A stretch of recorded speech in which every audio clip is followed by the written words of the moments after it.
निष्पक्ष निर्भीक जन क्रांति का पक्षधर एक सैलाब, बिना डरे जनता की हक की आवाज मेट्रो टुडे लाइव पर फॉलो एवं सब्सक्राइब करें। हम हैं आपकी असली आवाज, मेट्रो टुडे लाइव। नमस्कार, मैं हूं सुशील शंकर विग और आप मेरे साथ देख रहे हैं metro today live.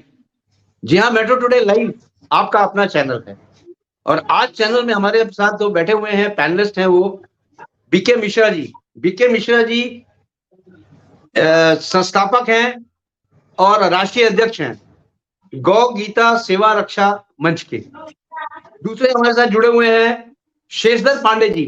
Sheshdhar Pandey ji अपना भारतीय सनातन पार्टी के संस्थापक एवं राष्ट्रीय अध्यक्ष हैं। इनकी खुद की पार्टी है ये और सनातन धर्म से ये जुड़े हुए हैं। एक हमारे साथ जुड़े हुए हैं सौरभ तिवारी जी। सौरभ तिवारी जी गौ रक्षा मंत्र के मंत्री जी हैं। तो आज जो हमारा जो मुद्दा होगा वो ये होगा कि अपना भारतीय सनातन पार्टी जो शेषधर पांडे जी ने आपने संस्थापक किया है, स्थापना की है, इसका नाम आपने रखा है अपना भारतीय सनातन पार्टी। तो मैं पांडे जी से ही पूछना चाहूंगा, पांडे जी आपने इसका नाम सनातन पार्टी रखा है, इसका क्या मतलब हुआ? इसका मतलब ये हुआ कि सनातन धर्म संस्कृति जिसका जो विनाश की ओर अग्रसर है उसको पुनः संस्थापित और संरक्षित और पोषित करने के लिए ये पार्टी बनाई गई है। संस्कार, भारत के संस्कार हमारे रहन सहन को कुछ फिल्मी दुनिया के लोग उड़ा लिए और कुछ हमारी संस्कार उड़ा ले रही हैं। हमारी धर्म संस्कृति, हमारी सनातन संस्कृति बोलती है कि इसमें ब्राह्मण, गौ माता और ऋषियों मुनियों की सुरक्षा की जाए और इन तीनों के खिलाफ माहौल हो गया है। पूरे देश में आज जो है सनातन का कोई अस्तित्व नहीं है। आज एक शुभ कार्य हो रहा है राम मंदिर का, उसमें भी सनातन धर्माचार्यों को उपेक्षित कर दिया गया है। जी जी, इसलिए हम चाहते हैं कि धर्म सनातन संस्कृति कायम हो, हमारे संस्कार कायम हो। हमारे फिल्मी दुनिया के लोग जो हमारे संस्कार को खाए जा रहे हैं, नारियों में अत्याचार हो रहा है, नारियों हमारी जो है कि शर्मो हया की चीज है, हमारी मर्यादा की चीज है, उन पर कुठाराघात हो रहा है। इन सब के बचने के लिए हम चाहते हैं कि समाज में कोई अग्रणी आवे और इसका जो है कि इसका समाधान करे। बीके मिश्रा जी, आप ये बताएं कि समाज में कैसे हो युवकों में संस्कार एवं सृजन, क्योंकि देश जो है हमारा एक तरह से अगर आप देखें तो नर्क की ओर जा रहा है। क्योंकि देखिए अभी 22 जनवरी को श्री राम जी की स्थापना होने वाली है। आपका सवाल मुझसे है क्या? आपकी वॉइस ब्रेक हो रही है। बीके मिश्रा जी, मैं आपसे पूछ रहा हूं। हाँ जी, बताएं। आपका सवाल हमसे है क्या? जी हाँ मिश्रा जी, आपसे सवाल है कि समाज में कैसे हो युग का संस्कार का सर्जन, बताएं भी। सबसे पहले आपके दर्शकों को, आपके चैनल परिवार को और हमारे जितने भी डिबेट में बंधु जुड़े हुए हैं, पांडे जी हैं, तिवारी जी हैं, और आपको मकर संक्रांति की सपरिवार हार्दिक शुभकामनाएं। आपको भी भगवान राम का भव्य पावन पुनीत मंदिर बन रहा है। 22 जनवरी को उनका जो है उद्घाटन है, तो इसकी भी समस्त सनातन प्रेमियों को बहुत बहुत शुभकामनाएं। आपको भी। अब बात आती है कि संस्कारों के सृजन की, तो इसमें आप जान रहे हैं, हम कई बार डिबेट कर चुके हैं और उसका असर भी हुआ है। कुछ तो इसका दोषी है बॉलीवुड, वो 10% है, लेकिन 90% दोषी हम हैं, क्योंकि हमें हमारे परिवार के लिए, हमारे बच्चों के लिए, आने वाली पीढ़ियों के लिए बिल्कुल भी समय नहीं है। वो जिस दिशा में बहे जा रहे हैं हम बहने दे रहे हैं और उनका समर्थन कर रहे हैं, और फिर अपनी व्यस्तता को ध्यान में रखते हुए इंग्लिश मीडियम स्कूलों में, हॉस्टलों में बच्चों को डालते हैं, और जब वो बड़े होकर के हमारे पास आते हैं तो ना तो हमारे द्वारा दिए उनके पास संस्कार होते हैं और ना ही उनकी जो है विकसित मानसिकता होती है धर्म के प्रति। तो जो हमने पेड़ बड़ा किया है वही का तो फल हमें मिल रहा है। तो समाज की कुरीतियां जो हैं हमको अपने और अपनों के लिए धर्म से जोड़े रखना है। और एक समीक्षात्मक दृष्टांत आया है, पांडे जी ने भी बताया है कि भगवान राम का मंदिर बन रहा है, बहुत अच्छी बात है। और मैं इसके लिए जो है आदरणीय प्रधानमंत्री जी का, मुख्यमंत्री जी का आभार भी व्यक्त करता हूं और सर्वोच्च न्यायालय का भी आभार व्यक्त करता हूं, और 140 करोड़ भारतीयों को भी बहुत बहुत साधुवाद देना चाहता हूं, उनके लिए हर्ष का विषय है। लेकिन समीक्षात्मक इसमें पंक्ति एक जोड़ी जा रही है कि भगवान राम, एक तो किसके लिए आए, कौन है, राम को जाने बिना हम राम पे बोले जा रहे हैं। मतलब दुर्भाग्य ये है कि अब राजनेता तय करेंगे कि कौन धर्माचार्य है, किसको वो धर्मगुरु मानेंगे, धर्म की स्थापना और पुनर्स्थापना और धर्म का प्रहरी कौन है, ये राजनेता डिसाइड करने लगे हैं। विप्रधेनु सुर संतहित लीन मनुज अवतार, भगवान राम का पृथ्वी पर आने का, अवतरित होने का मात्र एक ही उद्देश्य था, विप्रधेनु सुर संतहित लीन मनुज अवतार और निज इच्छा निर्मित तनु माया गुण गोपाल। गाय आज भी काटी जा रही है, गौ हत्या पे तो कोई कानून बनाया नहीं है, हिट एंड रन के लिए नए कानून लेके आ गए, प्रचंड बहुमत की जो है सरकार है। मैं समीक्षा कर रहा हूं, बल्कि मेरा हमेशा से समर्थन भाजपा को रहा है और आगे भी रहेगा, लेकिन अपनों की समीक्षा अपने ही करते हैं। तो मैं भगवान से सद्बुद्धि की प्रार्थना करता हूं राजनेताओं के लिए कि मूक दर्शक ना बने, गौ हत्या पर कठोर कानून बनाया जाए। और जो आज देखो चारों पीठों के जो पुरी और आदि के जितने भी शंकराचार्य हैं, उनका घोर अपमान हुआ है, निरादर हुआ है राम मंदिर के जो आमंत्रण पत्र में।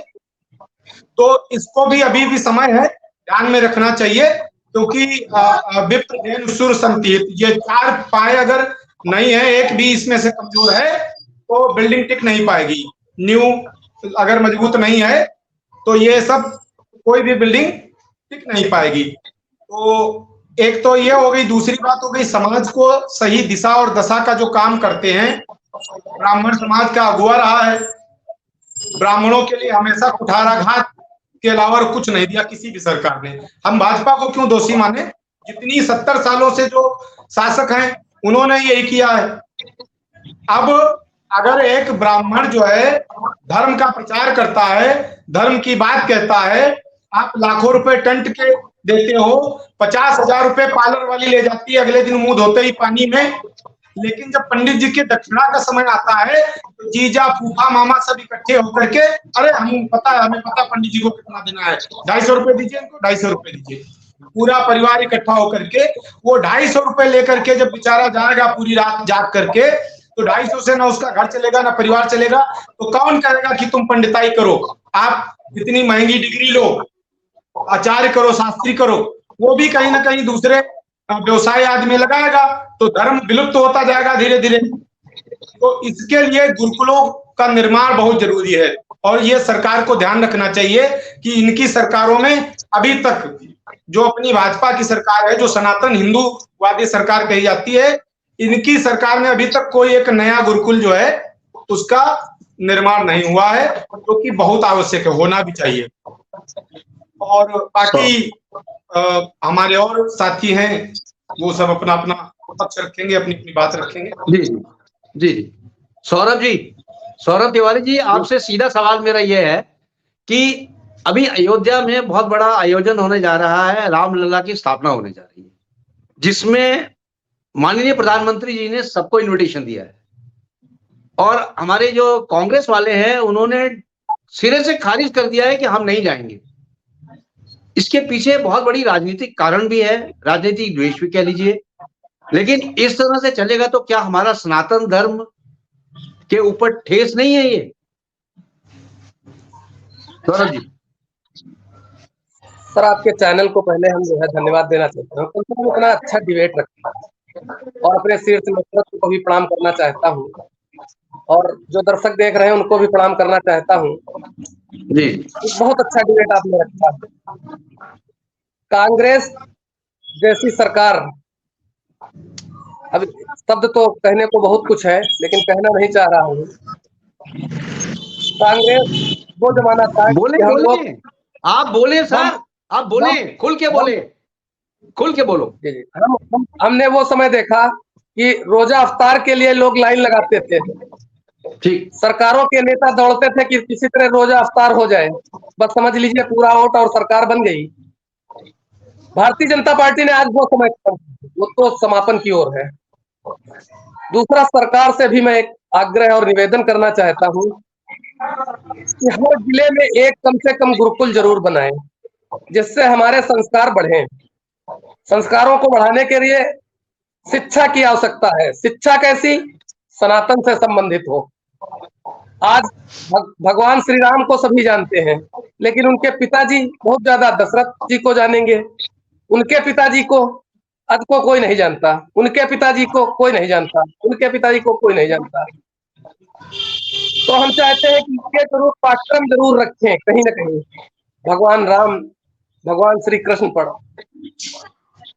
कुछ गुरुकुल शुरू करने चाहिए इनको, जिससे सनातन की परंपरा कायम रहे। आज वो परंपरा विलुप्त होती जा रही है।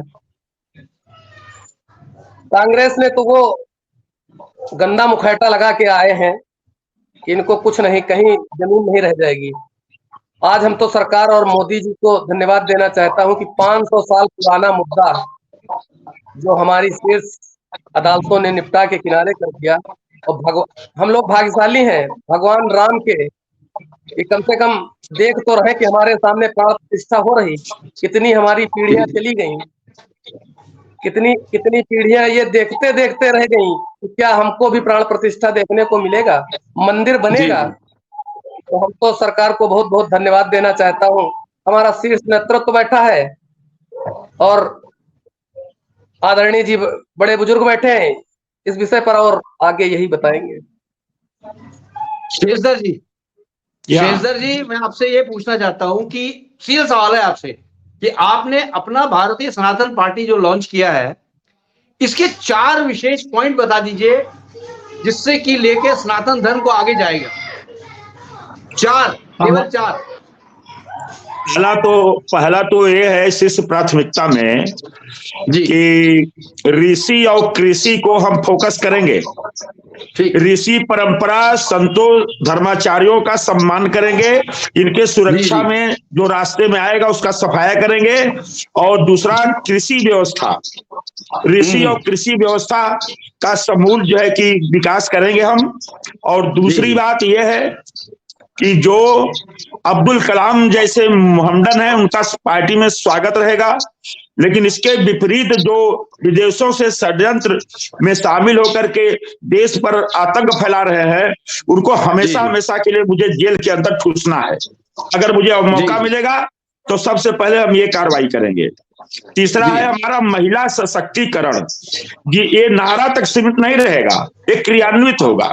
महिलाओं की दशा आप देख रहे हैं कि जो मेडल लेके आई महिलाओं का, उनकी कितनी दुर्दशा हुई है, इसके खिलाफ है अपना भारतीय सनातन पार्टी। और चौथा यह है कि हमारे गौ रक्षा का जो है कि इसके समर्थन में लाखों की भीड़ में नारे तो लगाए जाते हैं, लेकिन इनकी सुरक्षा के प्रति कौन कहे।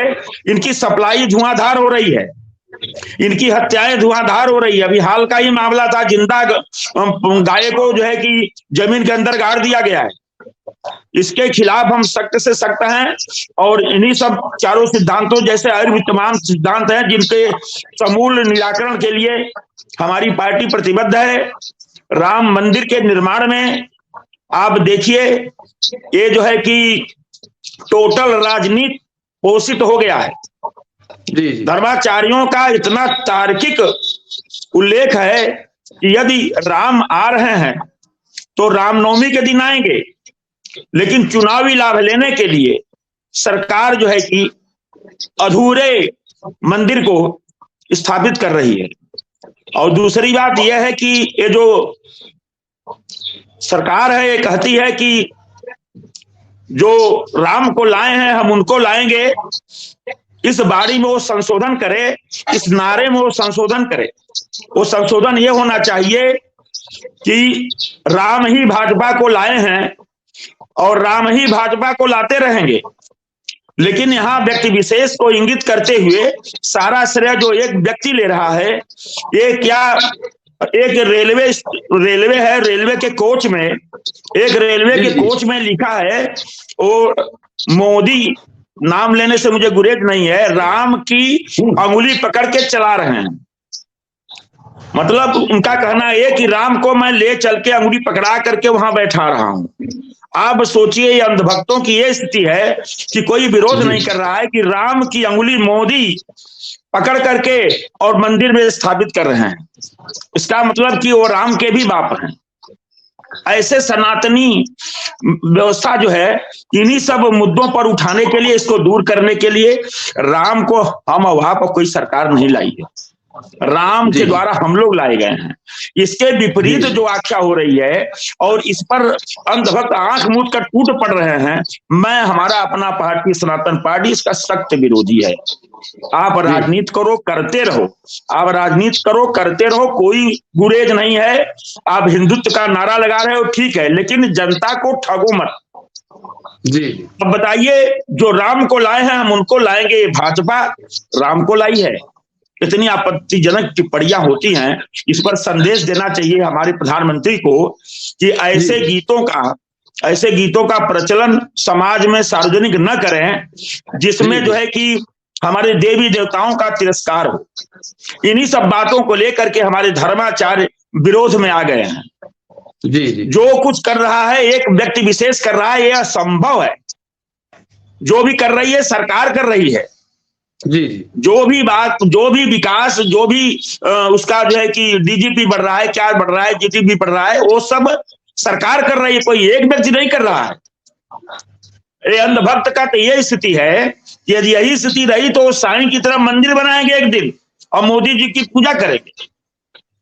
ये धर्माचार्य ये जितने हैं, इनके यहाँ देखिए प्रधानमंत्री राष्ट्रपति से अच्छी राजगद्दी है, अच्छा इनका खाने पीने का रहन सहन है। ये दिन भर में 4 बार स्नान करते हैं। ये गुरुकुल विद्या खोले हैं, वहां पर संस्कार सिखाते हैं, वेदों का ज्ञान सिखाते हैं। जितना वेदों उपनिषदों और का जो है कि इनके पास जो है कि अध्ययन है, एक एक बारीक चीज है। निश्चलानंद जी को विदेशों में मांग की जाती है, बड़े बड़े यूनिवर्सिटियों में इनसे सलाह की जाती है। ऐसे व्यक्ति का अनादर करना ये कहां तक शोभनीय है। हम कहते हैं कि संसद का निर्माण हुआ, संसद राष्ट्रपति का होता है। एक तरफ तो आप दलित कह करके दलित को राष्ट्रपति बनाए और वही राष्ट्रपति को एक तरफ उसका अपमान किए। तो ये सब बात हमारे हिसाब के परे है, हमारे पार्टी के सिद्धांत के प्रतिकूल है। भाई सरकार जो अनवरत हो, हम लोग भी वोट भाजपा को दिए हैं, लेकिन इसका मतलब ही नहीं कि भगवान राम की अंगुली पकड़ के चलाओ। जी जी, इसका मतलब ही नहीं कि आप एक बार सम्मान दो और उसके बाद उसको नीचे गिरा दो। अरे दूसरे का मान करोगे तो आपका भी मान बढ़ेगा। तो हम गुजारिश करते हैं इसी आपके चैनल के माध्यम से सरकार से कि वो किसी को सम्मान न दे, सहज भाव में रखे, ठीक है, लेकिन यदि वो सम्मान का पात्र है तो उसे सम्मान दिया जाए। और एक बार अगर सम्मान दिया जाए तो उसको समतुल्य रखा जाए, फिर उसको अपमानित न किया जाए। ऐसी प्रवृत्ति हमें कदा भी अच्छी नहीं लगती है। लेकिन फिर भी जो है आपने मुझे मौका दिया, आपके चैनल पर मैं आया, इसके लिए मैं आपको साधुवाद और नंदन अभिनंदन स्वागत करते जी। हाँ बीके मिश्रा जी, आप कुछ बोल रहे थे।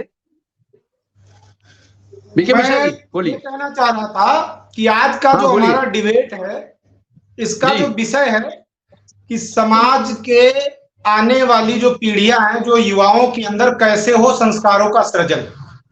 जी सर। तो इससे पहले हम इस विषय से भटक जाएं तो मुझे लगता पुनः उसी मुद्दे पे आना चाहिए। जैसे कि अभी श्री पांडे जी ने कहा कि हम राम को लाए हैं, जो राम को लाए हैं हम उनको लाएंगे।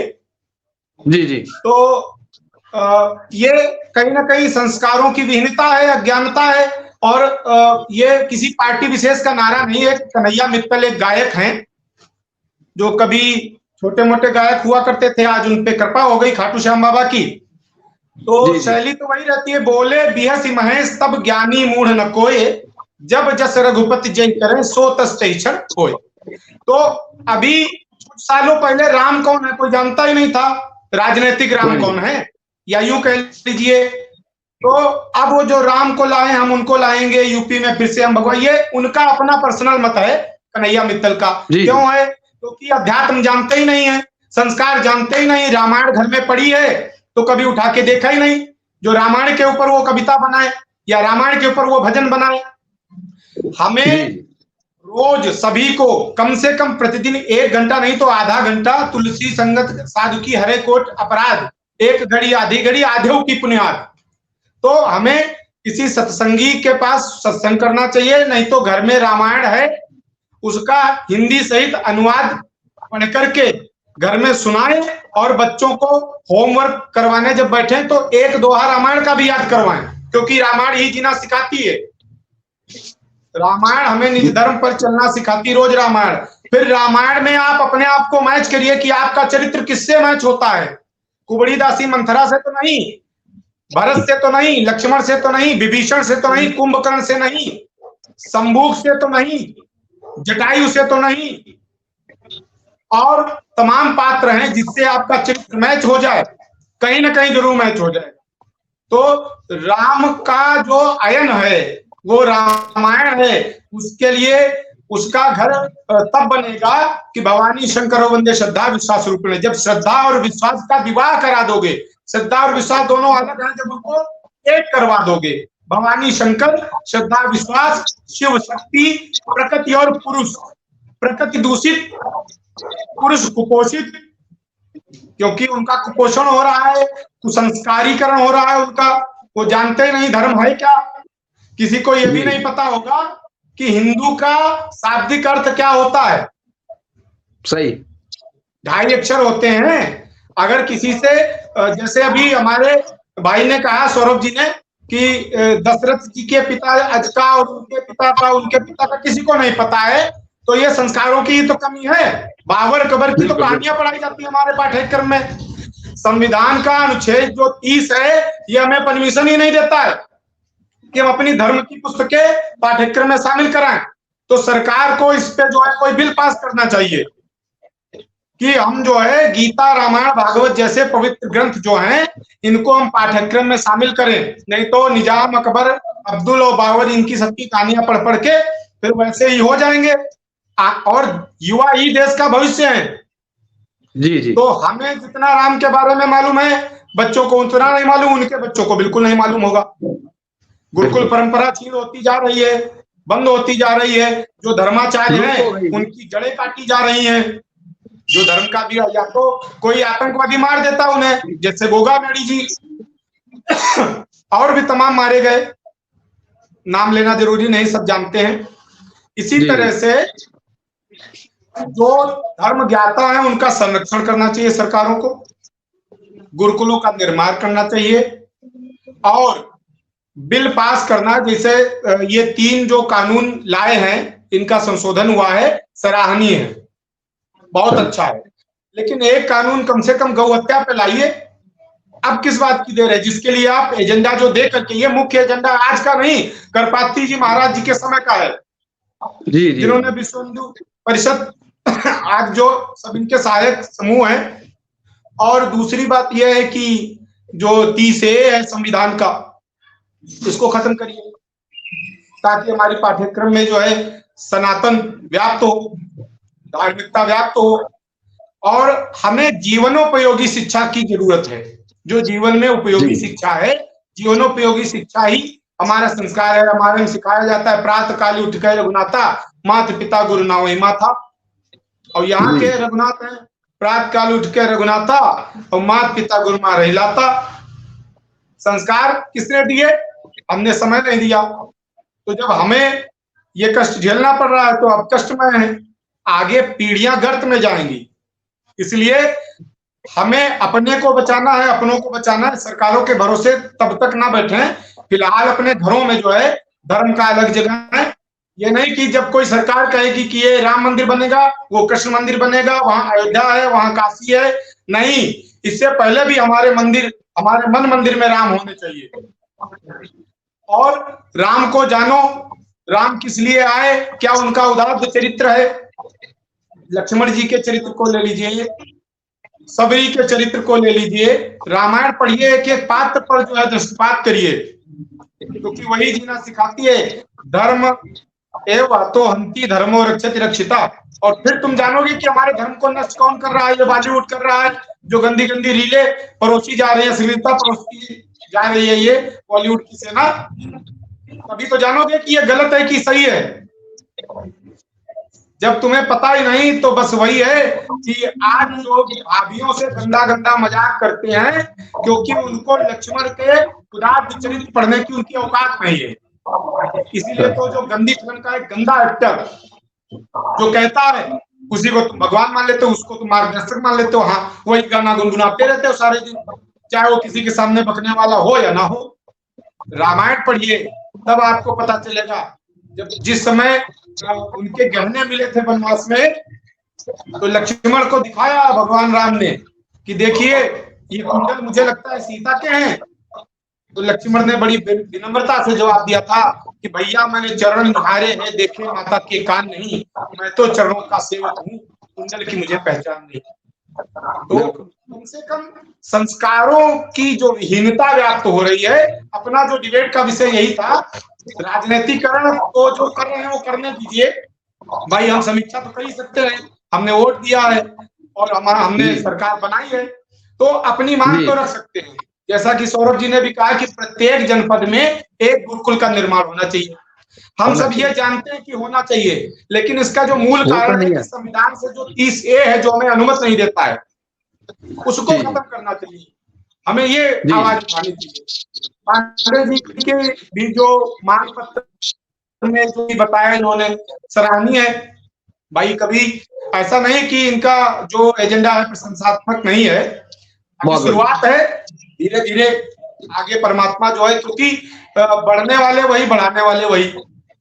फिलहाल जो है इन सब विषयों को लेकर के हमको जो है चलना चाहिए, और समाज को दिशा निर्देशन जो धर्माचार्य देते हैं उनका संरक्षण करना चाहिए, उनकी बातों को आत्मसात करते हुए आगे बढ़ना चाहिए, और उनका कहीं भी अगर तिरस्कार हो रहा है तो उसके लिए हमें आवाज उठानी चाहिए। क्योंकि अगर ये ना होते तो हम नहीं जानते राम को, जिन्होंने मठों की स्थापना की, जिन्होंने धर्म की स्थापना की, जिन्होंने हमें धर्म के बारे में बताया, इतने सालों से इतने आक्रांताओं के क्रूरता उनकी सही। अकबर जैसे जो सवा जनेऊ रोज उतारता था, तब नाश्ता करता था। उसके बाद मिश्रा जी, मैं आपको रोकना चाहूंगा, समय मेरे पास इतना ही था।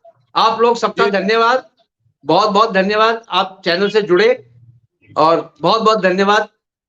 बहुत बहुत धन्यवाद सुशील शंकर जी, बहुत बहुत धन्यवाद। इस तरीके से आयोजन करते रहे जी, ऐसे आयोजन हमेशा करते रहे। आपको कोट कोट धन्यवाद। जय जय आशीर्वाद होगा तो मेट्रो टुडे चैनल आपका है, आप अपने चैनल को बढ़ाएं।